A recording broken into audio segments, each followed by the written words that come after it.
ब्रह्म विद्या संप्रदाय कर्तृभ्यो वंश ऋषिभ्यो महदिभ्यो नमो गुरुभ्यः।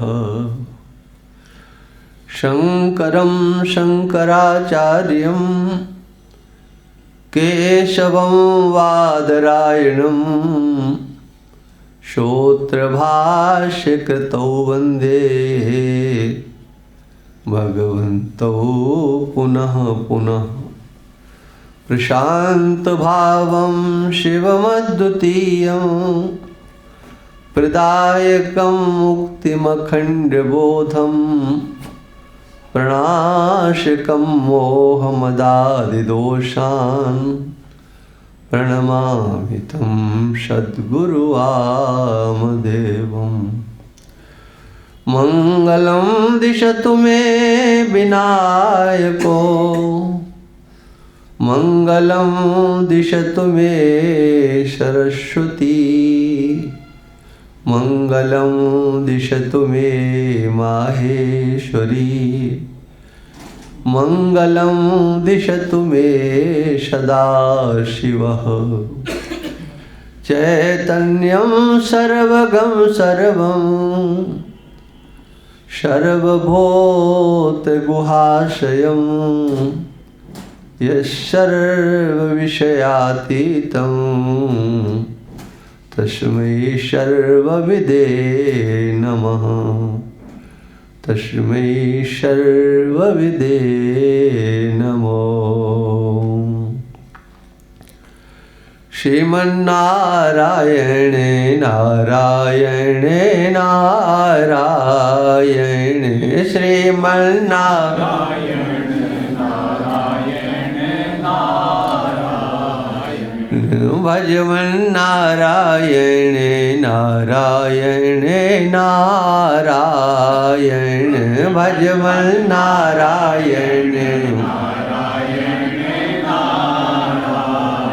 ठंडी छूट जाएगी, कीर्तन करो। श्रीमन्नारायणे नारायणे नारायणे श्रीमन्नारायणे नारायणे नारायणे भजमन्नारायणे नारायणे नारायणे भजमन्नारायणे।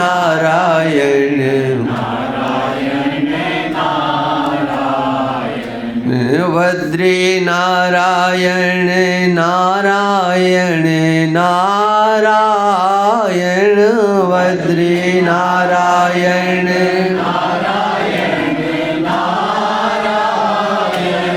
बद्री नारायण नारायण नारायण बद्री नारायण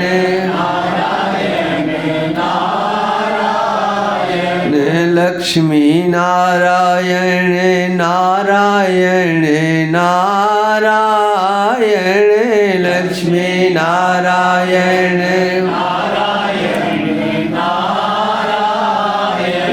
लक्ष्मी नारायण नारायण नारायण लक्ष्मी नारायण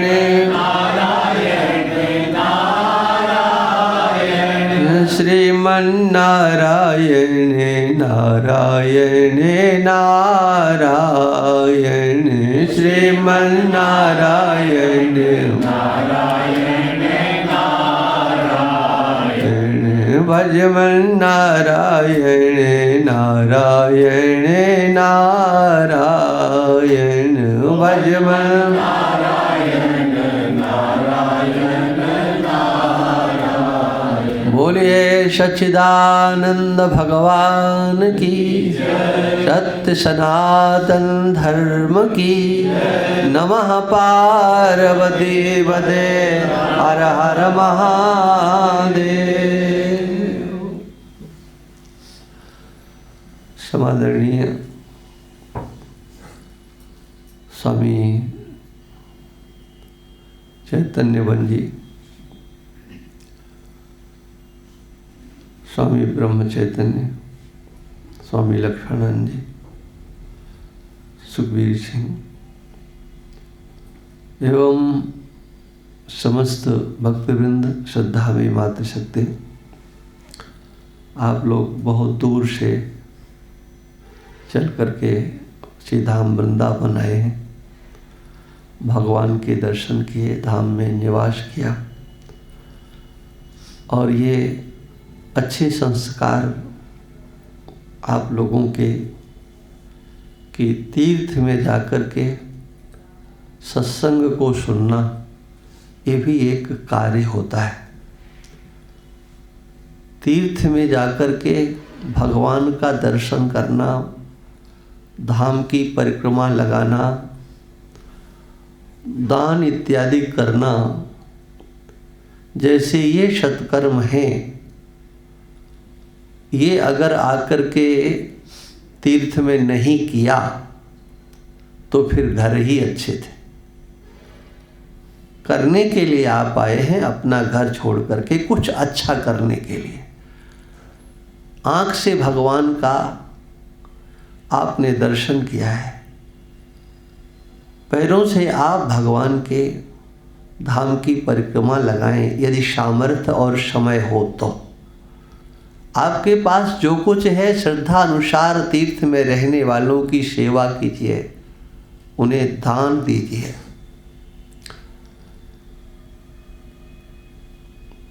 भोजन के लिए तो आप अपना प्रबंध करते हैं, लेकिन तीर्थ में रहने वालों को भी आवश्यकता पड़ती है, आप उनका भी ध्यान रखें। यदि कोई आपसे याचना करता है तो जितनी सामर्थ्य है, जितनी इच्छा है, आप उसे कुछ दीजिए। यहाँ देने के लिए आप आए हैं।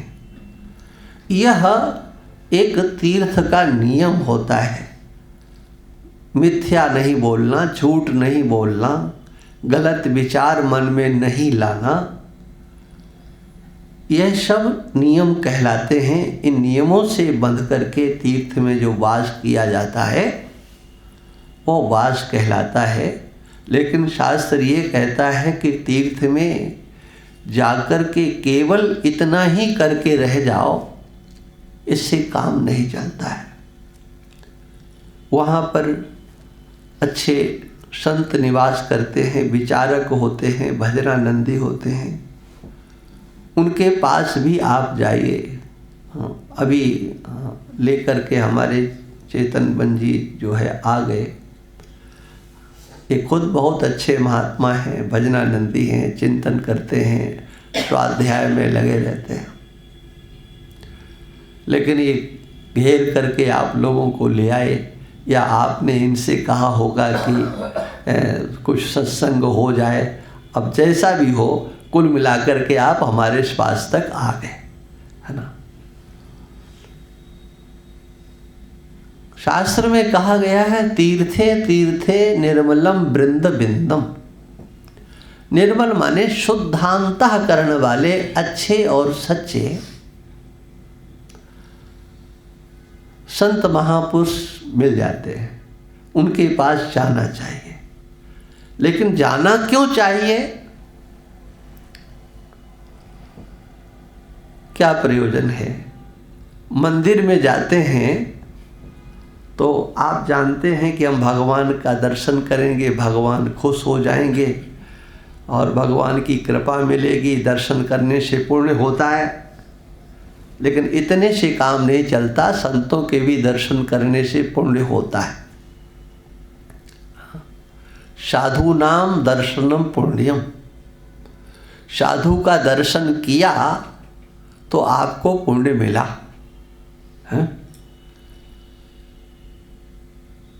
साधु के दर्शन मात्र से पुण्य मिलता है। आप पुण्य के भागी बन जाते हैं जब साधु का दर्शन करते हैं।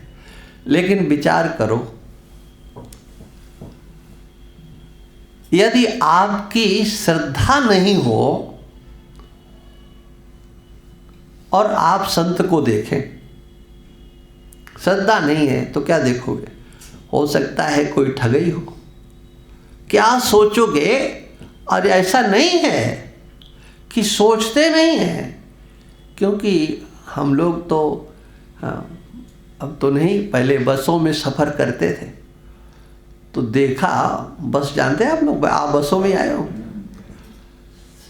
कोई भला आदमी मिल जाए जो कह दे आ जाओ महाराज बैठ जाओ, नहीं तो खड़े हैं तो खड़े रहो।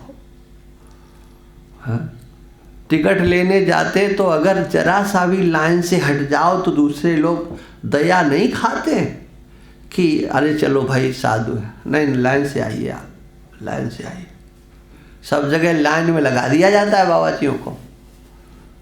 वो लाइन में लगाने वाले वो भी आंख रखते हैं, आंख तो उनके पास भी है, लेकिन देखते भी हैं। क्या उन्हें भी पुण्य मिलेगा?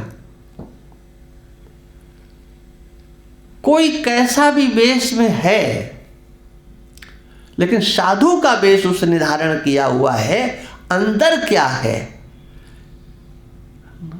वो तो व्यवहार से पता लगेगा, लेकिन आपको देख करके ही पुण्य प्राप्त हो गया, साधु मान करके। अब आप कहें कि धंधे वाले भी तो हो सकते हैं।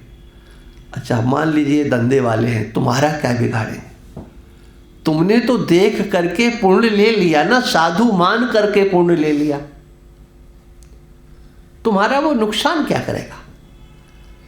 हाँ, तुम्हारा नुकसान तब करेगा जब तुम संसार की इच्छा लेकर, वासना लेकर के किसी के पास जाओगे। यदि कोई इच्छा तुम्हारे अंदर नहीं है, कामना नहीं है, हाँ तुमको जादू टोना जंतर मंतर चाहिए कि कोई ऐसा मंत्र मिल जाए जो अमुक हमारे इशारे पर चलने लगे, हैं? कोई ऐसा मिल जाए जिससे हमारी तिजोरी भर जाए, कोई ऐसा मिल जाए जिससे कि हमारे पोता पोती दुनिया भरे का ये सब हो जाए, कोई ऐसा मिल जाए कि हमारा जो दुश्मन है उसका भट्टा बैठाल दे, हम सबसे बड़े हो जाएं। ऐसे अनेक प्रकार की वासनाओं से बाधित जिनका अंतःकरण होता है, वो ऐसे चपेट में आते हैं। आप किसी के पास चले जाओ, एक नंबर का ठग हो, एक नंबर का, है ना, और आप उसके पास जाएं और केवल इतना कहें महाराज हमारे मुक्ति का साधन बता दो, हमारे कल्याण का साधन हमें बताओ, बताओ तुम्हें क्या ठग लेगा, वो क्या कर लेगा? लेकिन जब तुम ये कहोगे हमारा 1 तोला सोना 2 तोला कैसे हो जाए, तो वो कहेगा 1 तो लाओ पहले, फिर हम 2 कर देंगे। तुम्हारी तिजोरी में रख करके 1 का 2 नहीं करेंगे, हम हमारे पास लाओ और हम 1 का 2 कर देंगे। कहना मुझे ये है कि जब हाँ आप संसार के वासना से वासित होते हैं तो कहीं न कहीं चपेट में आते हैं, अन्यथा आपको कोई ठग नहीं सकता। आप दर्शन मात्र से पुण्य प्राप्त कर सकते हैं। अपनी दृष्टि को अच्छा बनाइए, और दृष्टि अच्छी है, विचार अच्छे हैं, तो आप कोई भी मिले आप उसे अपने कल्याण की बात पूछो, मुझे बताओ मेरा कल्याण कैसे होगा, मैं इस जन्म मृत्यु के प्रवाह से कैसे छूटूंगा, कब छूटूंगा। पुनरपि जन्मम पुनरपि मरणम पुनरपि जननी जठरे शयनम। माँ के उदर में जो शिशु आता है, देखो वो कितना कष्ट पाता है, आप कल्पना कर सकते हो। हम सब उससे गुजरे हैं, चाहे इधर के हो चाहे इधर के हो। माँ की उदर में कोई आराम मिलता है, कुछ अच्छा वहां होता है ना। वो मल मूत्र का एक चारों तरफ वातावरण, दुर्गंधित वातावरण होता है। ये वर्णन है पुराणों में कपिल भगवान माता देवहूति को उस दशा का वर्णन करते हैं। एक गर्भोपनिषद है, गर्भ में कितना दुख मिलता है, कितना कष्ट मिलता है, लेकिन हमें याद नहीं है और सत्संग केवल याद दिलाता है, स्मृति कराता है। जानते आप सब हैं, स्मरण मात्र। लेकिन संसार को देखो, आप इस संसार को देखो, वो खुशियां मनाने के साजो सामान इकट्ठा करने लगते हैं, दिन गिनने लगते हैं, हम आनंद बनाएंगे। एक वह है जो कष्ट भोग रहा है ना, और एक वह है जो आनंद मनाने की तैयारी कर रहा है। इसका नाम है संसार। तुम दुखी हो उससे कोई मतलब नहीं। ये संसार है जो संसार के लोग कहते हैं हमने तो बच्चों के लिए कितना किया है, खून पसीना बहा दिया, एक कर दिया, रात दिन एक कर दिया। कहते कि नहीं कहते? आप लोग शायद नहीं कहते होंगे, लेकिन उसने कितना 9 महीने तक कष्ट उठाया है उसका हिसाब किताब कौन देगा? वो हिसाब किताब वहां नहीं है। ये इसका नाम संसार है ना। ये जो दुख है, जन्म का दुख, मृत्यु का दुख, ये छूट जाए, ये अंतर की वासना, इच्छा। क्यों तीर्थाटन, क्यों भगवान का दर्शन, क्यों भगवान का नाम? प्रयोजन क्या है? प्रयोजनम बिना मंदोपि न प्रवर्तते। मूर्ख भी प्रयोजन के बिना व्यवहार में प्रवृत्त नहीं होता। आप यहां तक आए हो, क्यों आए हो? भगवान का दर्शन हो जाए। अरे क्यों हो जाए दर्शन? पुण्य मिल जाए। क्यों मिल जाए पुण्य? क्या जरूरत है? हाँ, प्रयोजन निश्चित करो। भगवान का दर्शन इसलिए करना है कि फिर इस संसार का दर्शन ना हो। अरे कुंती ने यही कहा। ये श्लोक तो बहुत प्रचलित है। कुंती ने वरदान मांगा, विपदा संतु न, विपद दीजिए, विपत्ति दीजिए। लेकिन कुंती का लक्ष्य देखो। आप कुछ भी भगवान से मांगो, हाँ, लेकिन उसका लक्ष्य निर्धारण करो। कुंती कहती हैं हमारे ऊपर विपत्ति आए, उस विपत्ति में आपका दर्शन हो। दर्शन क्यों हो? तो कहते हैं अपुनर्भव दर्शनम, भवतो दर्शनम यत् स्यात्। आपका दर्शन हो, उस दर्शन से अपुनर्भव दर्शनम, इस संसार का दोबारा दर्शन न हो। और जानते हो संसार का दर्शन कब होता है? आप देख रहे हो संसार, दिखाई पड़ रहा है, देख रहे हो। इस शरीर का दर्शन नहीं हो और संसार का दर्शन हो। आपको अपना शरीर न दिखाई पड़े और संसार दिखाई पड़े।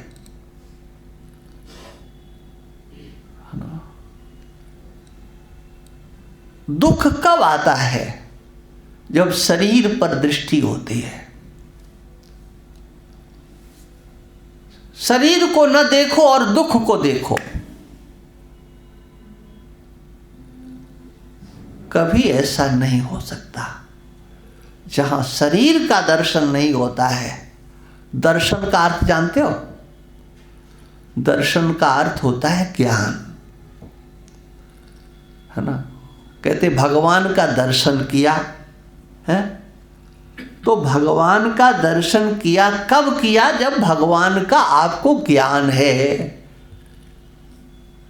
ये बिहारी जी हैं, ये राधा वल्लभ हैं, ये राधा रमण हैं, ये नारायण भगवान हैं, ये शिव भगवान हैं।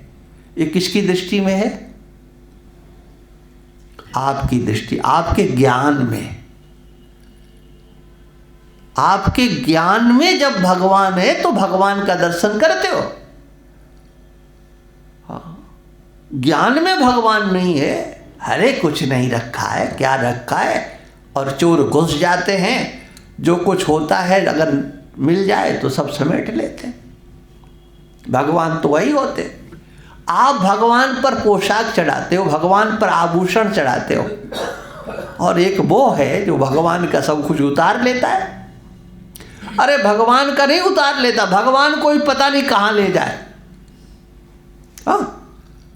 आपके भगवान है क्योंकि आपके ज्ञान में भगवान है।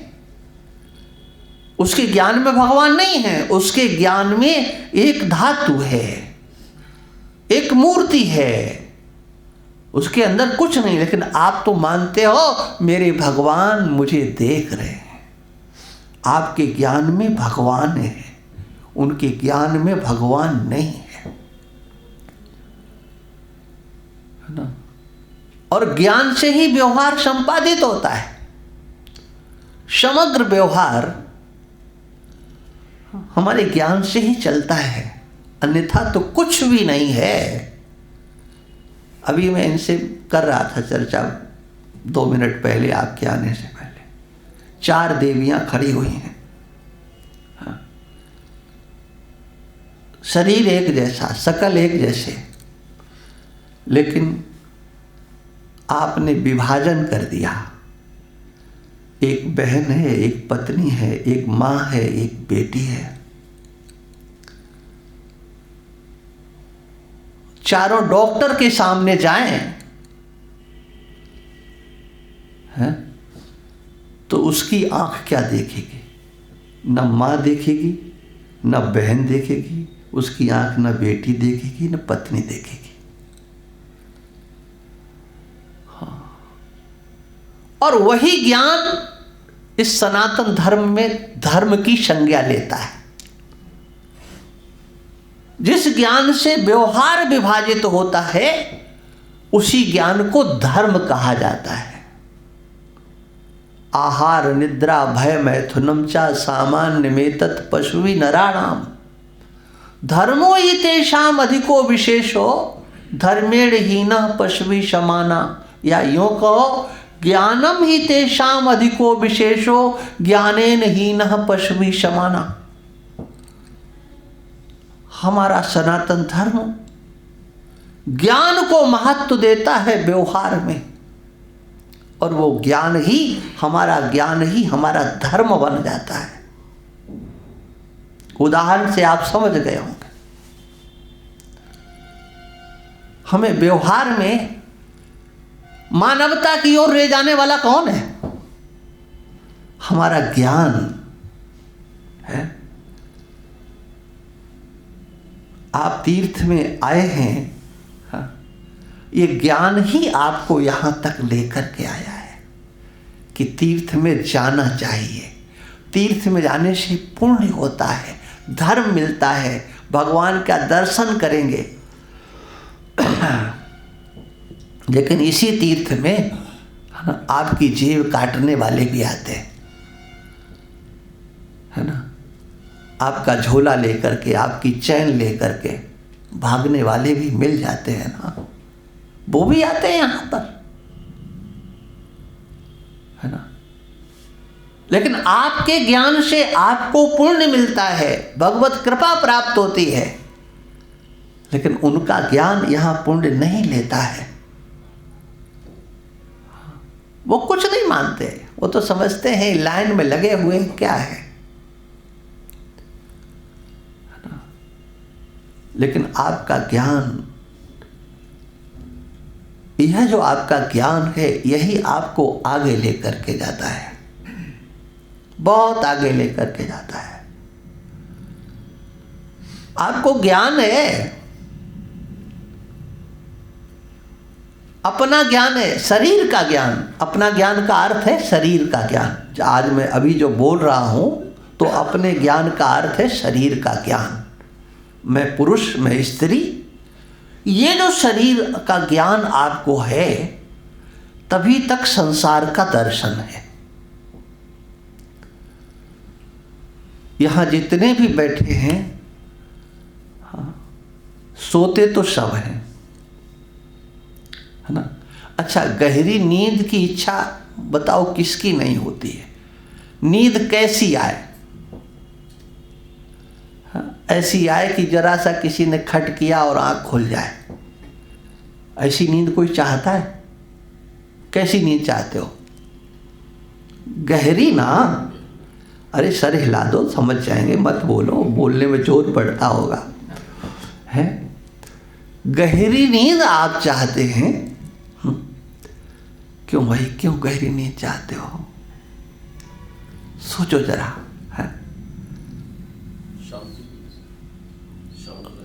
मतलब क्या है गहरी नींद? माने आपको कुछ भी पता न लगे, चाहे कोई ढोल पीटता रहे। हाँ, कहते हैं तो ऐसा सोता है कि चाहे कोई ढोल पीटे। लेकिन हमारे यहाँ ऐसे हैं, जो छात्र थे ऐसे कि उनको उठा करके इस पलंग से बाहर ले जाओ, उन्हें पता ही नहीं लगता। हाँ, ढोल पीटने पर भी नींद नहीं टूटे। उस अवस्था में ईश्वर भी तुम्हें दुखी नहीं कर सकता। ईश्वर में भी वो सामर्थ्य नहीं है कि तुम्हें उस समय दुख पहुंचा सके। अच्छा देखो, जब किसी के सामने समस्याएं होती हैं, दर्द होता है, या कोई ऐसा वियोगजन्य दुख होता है, हानिजन्य दुख होता है, तो लोग यही कहते हैं कि इस नींद इसको आ जाए तो अच्छा रहेगा, है ना। वो जो मानसिक दुख है, जो शारीरिक दुख है, और डॉक्टर भी क्या करते हैं, हाँ, तुम्हें नींद लाते हैं, नशे की गोली देते हैं कि इनको ये दिखाई नहीं पड़े, इसका अनुभव इनको नहीं हो।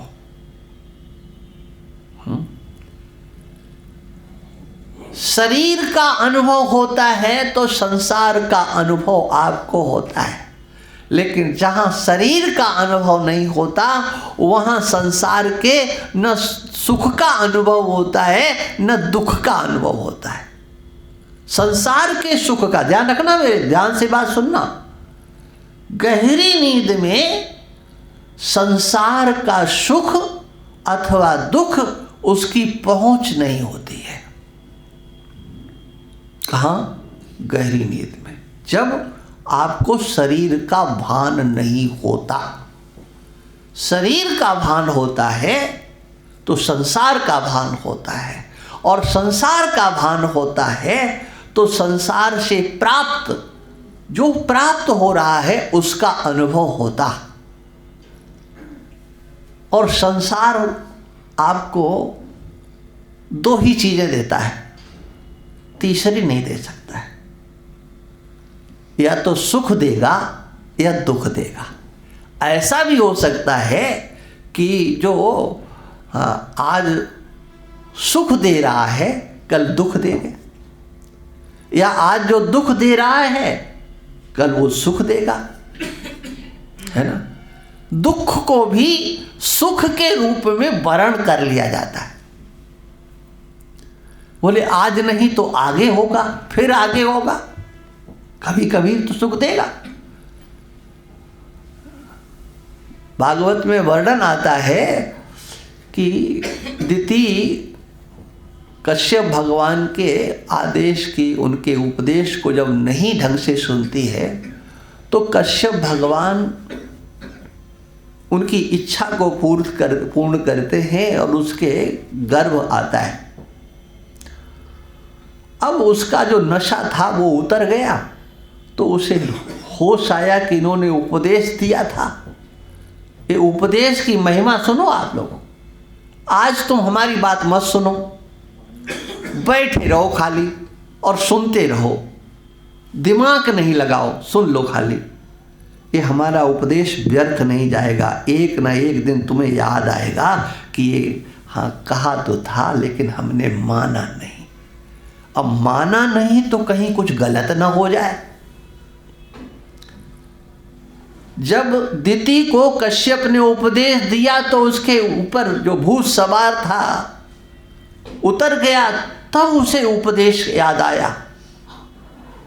महात्मा कितनी अच्छी बात करे, लेकिन अंतर की बैठी हुई जो वासना होती है ना,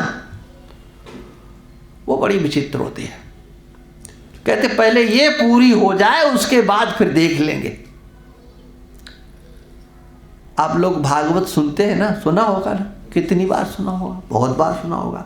अच्छा, उसमें एक कथा आती है, एक आत्मदेव ब्राह्मण की कथा आती है।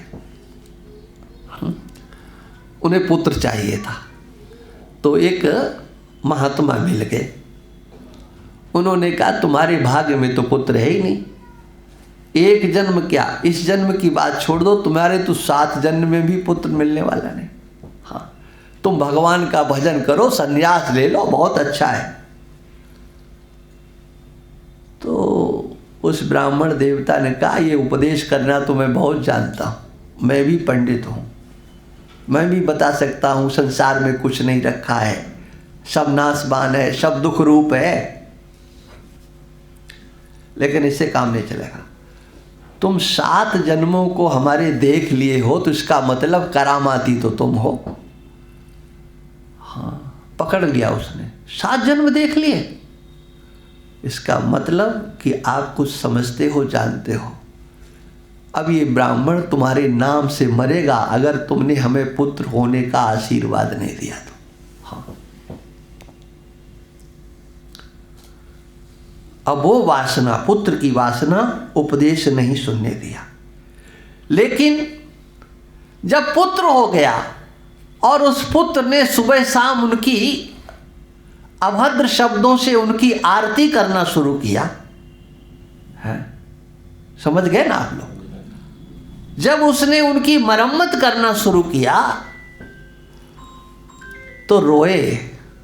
हाँ, इस संसार के लोग हाँ महात्माओं की बात सुनते नहीं है, रोते भले ही रहे। और फिर बाद में गोकर्ण आए। गोकर्ण ने कहा कि क्या रखा है संसार में, किसके लिए तुम रो रहे हो? अरे बोले अभी अभी आया था, गाली देकर गया। बोले तुमने उसको अपना माना इसलिए तुम्हें गाली बुरी लग रही है ना, मेरा पुत्र मुझे गाली दे करके चला गया। हाँ, तुम उसे अपना मानना छोड़ दो। पिताजी संसार में कुछ नहीं है, छोड़ो इस संसार को, छोड़ो इस घर को, जाओ जंगल में। और तुरंत उनके समझ में आ गया। आप लोग समझे कि नहीं? उसके तुरंत समझ में आ गया कि हाँ ये बात तो पहले किसी महात्मा ने भी कही थी, अगर उसकी मान लेते तो ये फजीती नहीं होती। तो ये संसार के लोग हैं जो फजीती करा के फिर महात्मा की बात का स्मरण करते हैं कि हाँ कहा तो अच्छा था, है ना।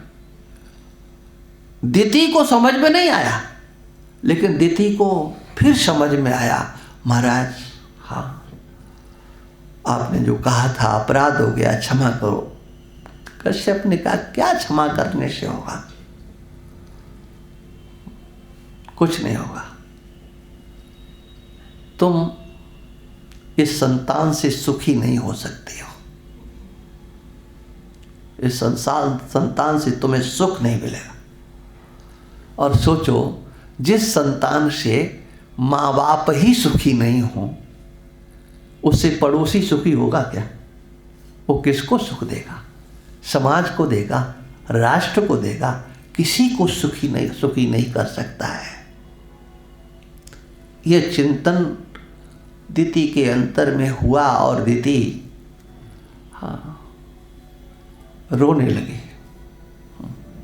ऐसा पुत्र होगा, ऐसी संतान होगी जिससे हमें सुख ही नहीं मिलेगा। तब कश्यप ने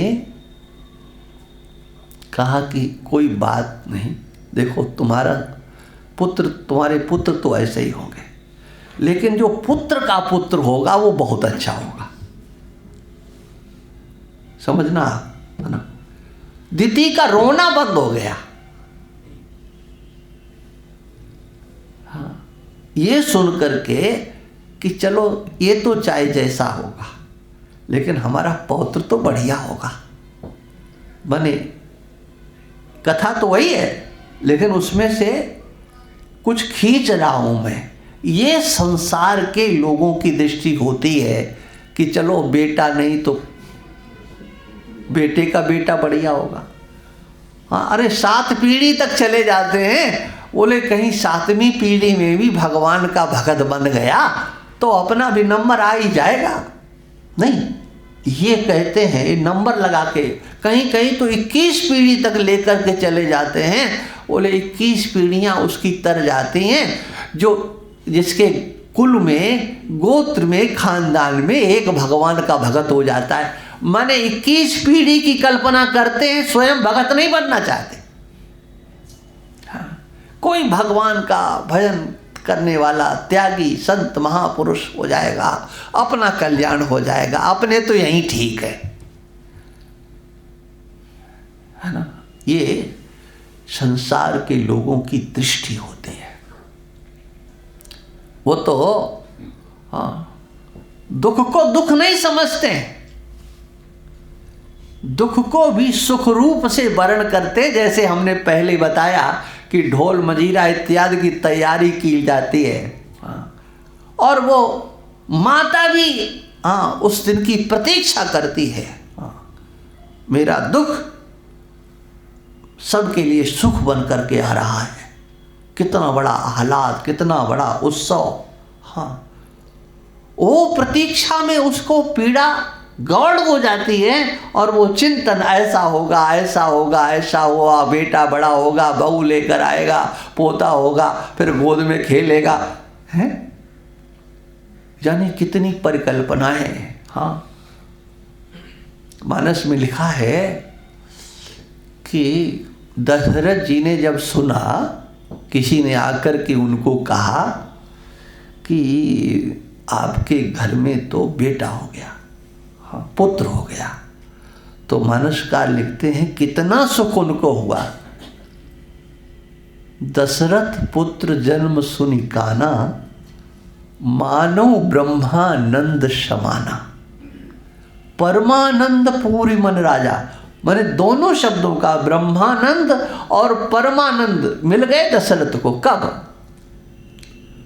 अभी पुत्र को देखा भी नहीं, वो ब्रह्मानंद और परमानंद कानों से सुना कि बस बस हो गया, बेटा हो गया, है ना। वो ब्रह्मानंद और परमानंद, हाँ, दशरथ जी को कितना सुख उसने दिया, विचार करो जरा। हाँ, दशरथ की मृत्यु का कारण कौन बना? कथा हमारी चुभ सकती है, लेकिन है तो सच्ची। हाँ, मृत्यु का कारण कौन बना? असह्य दुख का कारण कौन बना? ऐसा दुख जिसे दशरथ सह नहीं सके, पुत्र ही तो बना। ये भी एक कथा की दृष्टि है।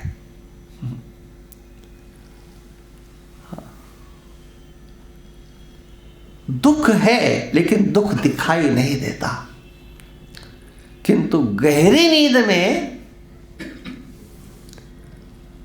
दुख दिखाई नहीं देता। दुख संसार में है, आप जी रहे हैं, जाग रहे हैं, आपको ज्ञान है, दुख नहीं है। न संसार का दुख है, न संसार का सुख है, लेकिन फिर भी संसार का कोई सुख अथवा दुख नहीं है।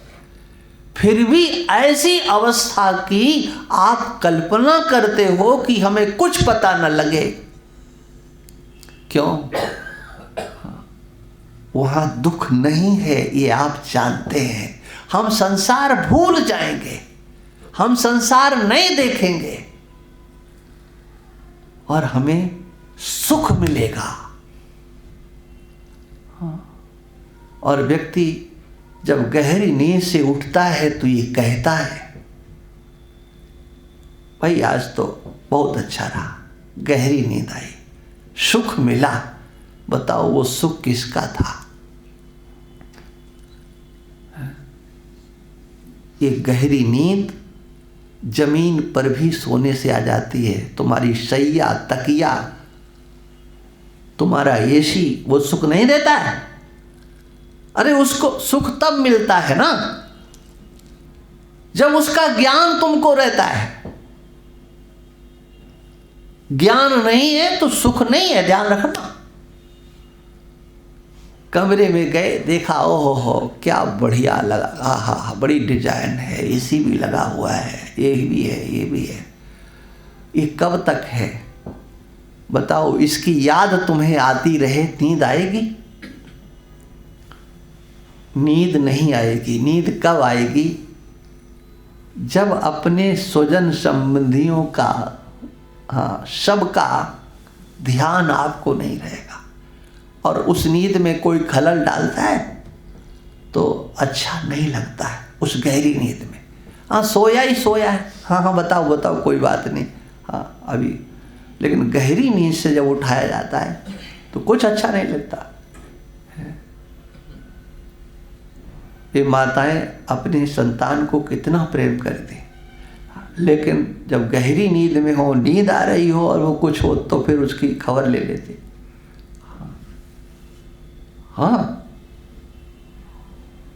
नहीं सोता है तो बस कोई इलाज नहीं होता। माँ को नींद आ रही, वो सोने नहीं देता तो लगा देती एक दो, चलो भाई सो जा तू भी।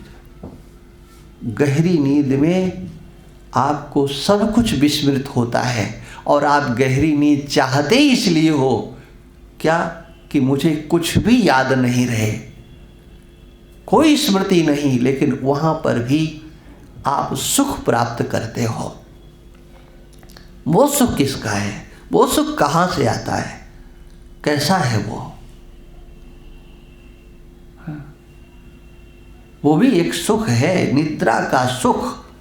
और ध्यान रखना, निद्रा के सुख जैसा संसार का कोई सुख नहीं है। इसलिए नींद में जो सुख है उसकी बराबरी संसार का कोई सुख नहीं करता, क्योंकि समग्र सुखों को उपार्जित कर, सुख के साधनों को संग्रह करने के बाद भी आप उनको विस्मृत करना चाहते हो। इसलिए आवश्यकता है उस सुसुप्ति के विज्ञान को समझने की कि वहां आप तो रहते हो लेकिन संसार नहीं रहता है ना। बस यही एक दर्शन है जो हमको बिना संसार के वस्तुओं के भी ये बताता है कि तुम्हें सुख मिल सकता है, और वो बाहर नहीं है, वो अंदर है।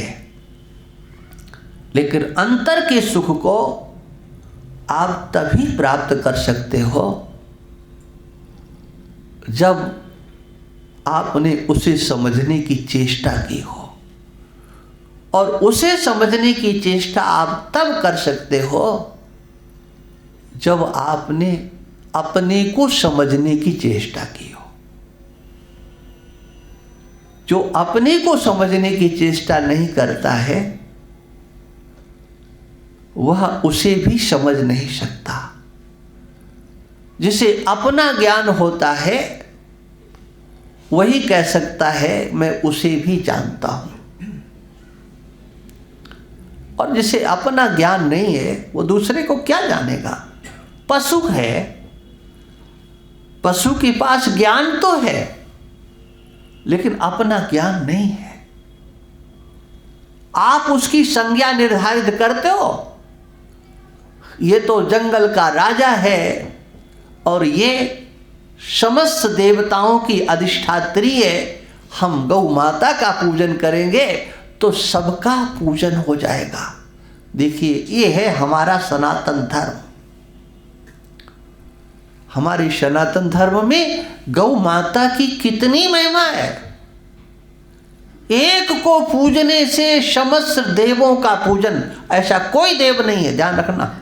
अन्यों में आपको ये कहना पड़ता है यही राम थे, यही कृष्ण थे, यही फलाने, यही ढिकाने, लेकिन शास्त्र कहता है मां गौ के अंदर समस्त देवों का निवास है। हाँ, देखो उनके गोबर में और गोमूत्र में भी कोई ऐसा जीव नहीं है जिसके मल और मूत्र को पवित्र माना जाता हो। हाँ, कोई जीव नहीं है। लेकिन गौ माता एक ऐसी है जिसके बिना सनातन धर्म का कोई कार्य सिद्ध नहीं हो सकता। यदि कोई हिंदू है और नाम मात्र का हिंदू है, भक्षा भक्ष का जिसके जीवन में कोई मतलब नहीं है, उसको यह बात नहीं समझाई जा सकती है। गोमांस भक्षी भी हिंदू हो सकता है। और मैंने अपने कानों से सुना है उन लोगों को कहते हुए, हाँ हिंदू, लेकिन कहें हमको तो कोई परहेज नहीं, हम तो गोमांस भी सामने आ जाए तो हम खा लेते हैं। हम नाम नहीं लेते लेकिन हम बताए देते हैं। ज़्यादा बोलेंगे तो आप लोग समझ जाओगे, इसलिए ज़्यादा नहीं कहूँगा। वो भी हिंदू है, लेकिन मैं उस सनातन धर्मी हिंदू की बात करता हूं जिसका कोई भी कार्य गौ माता के बिना संपन्न नहीं होता। हाँ, सनातन धर्म में नामकरण संस्कार भी होता है, यहाँ तक कि जन्म होने पर गाय का दान किया जाता है। आप लोगों ने सुना कि भागवत में सुनते होंगे कि उन्होंने मन ही मन में संकल्प किया कि मैं जब जेल से बाहर निकलूंगा वसुदेव जी, तो मैं इतनी 1000 गायें दान करूंगा। हाँ, कोई भी कार्य संपन्न नहीं होता। हाँ, कोई जाने वाला है तो सनातन धर्मी सोचता है इसे पूंछ पकड़ा दो, होता है कि नहीं? हाँ, जन्म और मृत्यु दोनों में जो हमारे साथ, उसके अंदर समस्त देवों देवियों का निवास। इसलिए कहा गया सर्वस्व मातरा गावो विश्वस्य मातरा। गाय सबकी माता है, लेकिन इतनी महिमा वेदों में गौ माता की महिमा है। कर्म कांड में, सनातन धर्म में गौ माता की महिमा है। हमारे जीवन संरक्षण में गौ माता की। किसी माता ने बालक को जन्म दिया और उसके पास दूध नहीं है तो डॉक्टर कहते हैं इसे गाय का दूध पिलाओ। वैद्य कहते हैं गाय के दूध में वह शक्ति है जो माता के दूध में है, और किसी में नहीं। ना बकरी ना भैंस, किसी दूध में नहीं है वो शक्ति जो हमारी माता के, क्योंकि वो सबकी मां है। लेकिन ऐसी मां होते हुए भी क्या उसे अपनी महिमा पता है कि मैं इतनी महान? समझना आप लोग। अच्छा, आप अगर उसे उपदेश करना चाहो तो समझ जाए शायद। आपका उपदेश भी उसके काम का नहीं है, लेकिन आप उसकी महिमा जानते हो। उसे अपनी महिमा का ज्ञान नहीं है। हम उससे अपना व्यवहारिक जीवन धन्य करते हैं, लेकिन उसे ज्ञान नहीं है कि लोग कितना हमसे लाभ उठा रहे हैं। उसे ज्ञान नहीं है, ना उसे ज्ञान कराया जा सकता है। लेकिन आप ऐसे हैं कि आपको उपदेश दिया जा सकता है, आपको ज्ञान दिया जा सकता है। ये समझे नहीं आप लोग? आपको ज्ञान दिया जा सकता है। अच्छा, उनको ज्ञान क्यों नहीं दिया जा सकता? आपको दिया जा सकता है। आकृति तो सबकी एक जैसी है, उनको भी भूख लगती, प्यास लगती है, सब कुछ एक जैसा। आपको क्यों दिया जा सकता है और उन्हें नहीं दिया जा सकता? मूल बात, आपके पास वह सामर्थ्य है जो उनके पास नहीं है। यद्यपि आप सब माने में कमजोर हो, हाँ, किसी के शरीर की तुलना की जाती है तो आदमी से की जाती है क्या? अंगों की तुलना की जाए, बोले इसकी नाक तो तोते जैसी, हाँ, इसकी आंख तो फलाने जैसी, हाँ, इसकी चाल तो अमुक जैसी। माने पशुओं और पक्षियों की सुंदरता से आपकी सुंदरता आंकी जाती है।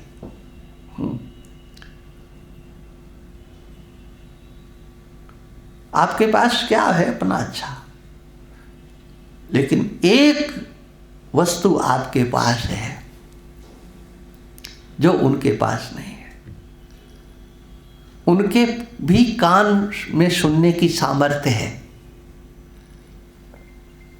आवाज तो ये मालिक की आवाज है, वो पहचान जाते हैं, सुन लेते हैं कि हाँ, अरे कुत्तों के नाम रखे जाते हैं कि नहीं? रखे जाते ना। और कुत्ते आपका समझते हैं नहीं, जो आप बोलते हो, अब क्या क्या बोलते हैं हम तो नहीं जानते, लेकिन बहुत कुछ कुत्तों से बोलते हैं। हाँ, आदमियों से बातें नहीं ढंग से करते, लेकिन कुत्तों से बहुत अच्छी तरह से करते हैं। हाँ, हम किसी का सुन रहे थे, कोई नेता कह रहा था, बोले कि हम उनके पास बैठे और वो कुत्ते को बिस्कुट खिला दे रहे, हमसे तो बात ही नहीं किया। हाँ, मैंने बिस्कुट उसको बोलो देना हुआ तो वही बिस्कुट हमारे सामने रख दिया कि कुत्ता खाता वही तुम खाओ। सोचो जरा, हाँ, ये प्रवृत्तियां होती हैं। लेकिन मुझे कहना क्या है? मुझे कहना यह है कि आपके पास एक विलक्षण शक्ति है, विलक्षण। उस विलक्षण शक्ति का ही संसार के लोग दुरुपयोग करते हैं और महात्मा उसका सदुपयोग करते हैं, है ना? आपकी उसी शक्ति का, वही शक्ति, विलक्षण शक्ति, जिस शक्ति का संसार के हाथों में चढ़ गए तो वो बर्बाद करके रख देते हैं। और अगर महात्माओं के हत्थे चढ़ गए तो आबाद कर देते हैं। अब माने एक शक्ति आपके पास में है, एक वह ज्ञान, जो ज्ञान माँ ने दिया, पिता ने दिया, सबने दिया। लेकिन उस दिए गए ज्ञान को बताओ, आप ज्ञान से ग्रहण करते हो कि अज्ञान से? अज्ञान से। यही गलती कर गए, यही गलती। अज्ञान से ज्ञान कभी ग्रहण नहीं किया जा सकता। अज्ञान से ज्ञान नहीं ग्रहण किया जा सकता। उन्होंने अज्ञान दिया है, उस अज्ञान को भी आपने ज्ञान से ही ग्रहण किया है। नाम उसका ज्ञान है, लेकिन है अज्ञान। ये ध्यान रखना। आपकी समझ के ऊपर जो कुछ कहा गया, आपकी अपनी समझ,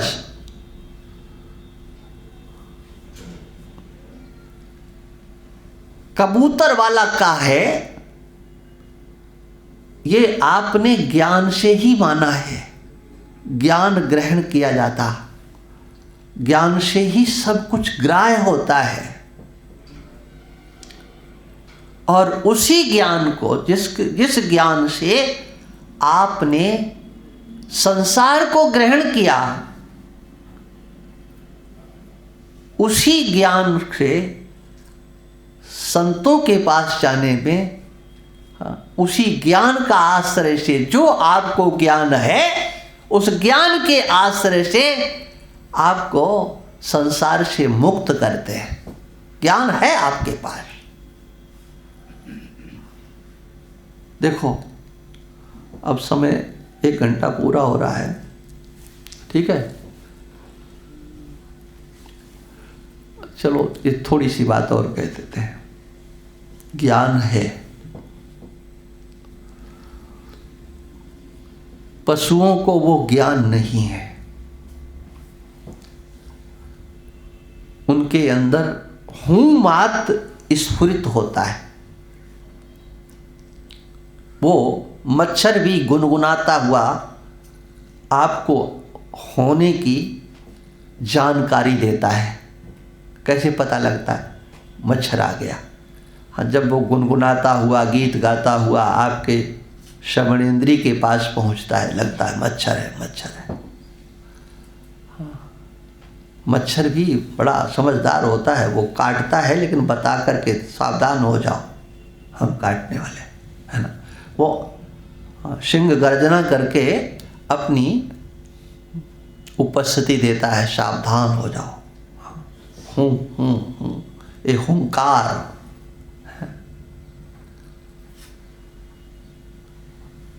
हूं के ऊपर ही सब बवाल लादा जाता है। हूं का ज्ञान है, नहीं है? आपको अगर ये ज्ञान नहीं हो कि इसके पास हमारी समझ का ज्ञान नहीं है, तो बताओ उसको आप उपदेश करोगे? माता पिता आचार्य जन वो कुछ भी काखा गा पढ़ाएं या मम्मी पापा पढ़ाएं, ये तभी पढ़ाते हैं कि जो मैं कह रहा हूं उसे ये स्वीकार करेगा। वो सामर्थ्य अपने अंदर देखते हैं। लेकिन जब हार्यो पिता पढ़ाए पढ़ाई है, मानस में वर्णन है और भागवत में भी वर्णन आता है, जड़ भरत जी के पिताजी 6 महीने तक लगे रहे क्या कि गायत्री मंत्र याद कर ले। जबरदस्ती जनेऊ डाल दिया, लेकिन उन्होंने पढ़ कर के ही नहीं दिया, तो पिताजी ने भी पीछा छोड़ दिया। इसके पास मेरे शब्द को ग्रहण करने की सामर्थ्य नहीं है। हाँ, एक नहीं, अनेक प्रकार के उदाहरण हैं। हस्तामलक जी भगवान शंकराचार्य पहुंचते हैं तो एक बालक को लाकर के एक परिवार के माता पिता ने उनके चरणों में डाल दिया। महाराज ये 12 साल का हो गया, ये कुछ सुनता ही नहीं है। माने जो बोला जा रहा है इसका ये प्रत्युत्तर नहीं देता है और ये बोलता भी नहीं है। और वो तो पूर्व जन्म के सिद्ध महापुरुष थे, वो नहीं बोले, जानते हुए भी नहीं बोले। जड़ भरत जानते हुए भी कुछ नहीं बोले। क्यों? वो जानते कि बोल क्या रहे हैं, उन्हें ज्ञान है कि ये बकवास है सब, हम इसको नहीं सुनेंगे और सुनेंगे भी तो उत्तर नहीं देंगे। और ध्यान रखना, एक बार आपने सुन लिया और उत्तर दे दिया तो पकड़े जाओगे। सुना ही नहीं, उत्तर ही नहीं दिया तो फिर सब संसार के लोग पीछा छोड़ देते हैं। बच्चे को सिखाया जाता है मम्मी बोलो, पापा बोलो, हाँ वो बेचारा जब बोलना शुरू कर देता तो आगे कहानी, ये दादा है, ये नानी है, ये नाना है, मतलब उसने एक कहा, एक को सुन लिया तो फिर आगे भी। हाँ, वो तांता बंद नहीं होता है। और जो समझदार होते हैं, हाँ वो पहले ही पत्ता साफ कर देते ताकि आगे का खेल खत्म। एक ज्ञान ऐसा है जिस पर कि सारा का सारा अज्ञान का ये संसार टिका हुआ है।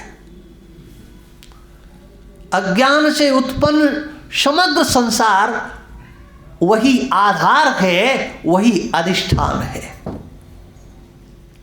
हंसी के उस पर टिका हुआ है सब। उसको चाहे पहले जन्म में ले लो, चाहे इस जन्म में ले लो।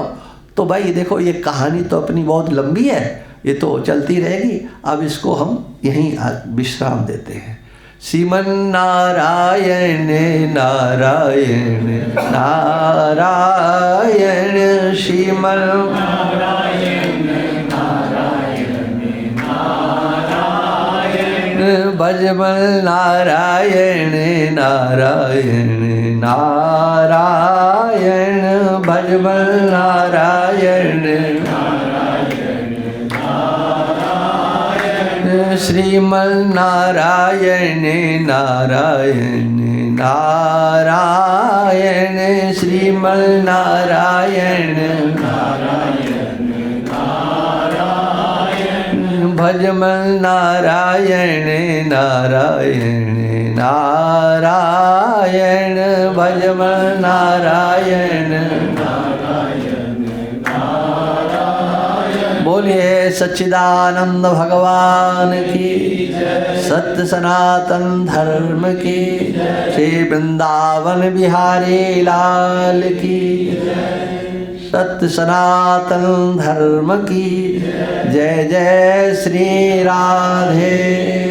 नमः पार्वती पदे, हर हर महादेव।